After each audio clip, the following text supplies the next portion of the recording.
Karon nga Valentine's Day, ang mga teachers sa Samal Island dunay dress code base sa ilang relationship status. Gisorpresa sab sila sa ilang mga estudyante ug mahal sa kinabuhi. Ani report ni Jandy Esteban. On duty ang school principal nga si Ivy Pacanya sa iyahang opisina sa Peña Plata Central Elementary School. Dihang kalit siyang gibisita sa iyang bana nga si Barangay Kapitan Juanito.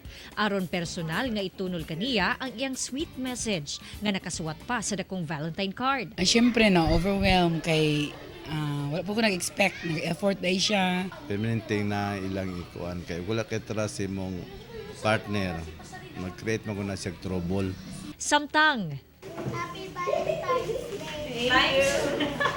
mas nahimong special ang pagsaulog ni Teacher Kenneth sa iyahang Valentine's Day. Kay sayo pa lang sa buntag, gisorpresa na siya sa iyang mga estudyante. Silang tanan, mihatag og red rose kang teacher. Ang Valentine's Day kay dili lang siya pang couple, dili lang siya pang mag-asawa, kundi para po sa kabataan, para i-show nila ilahang love sa ilang teachers po. Mihatag sabog dress code ang Department of Education alang sa mga teachers base sa ilahang relationship status. Agig pagsaulog sa adlaw sa kasing-kasing, mas daghan ang naka-red, meaning happily married, in love o in a relationship. Kung green, marupok. Gray, alang sa it's complicated. Yellow ang sa moving on. Samtang ang blue, pinagtagpo pero di tinadhana.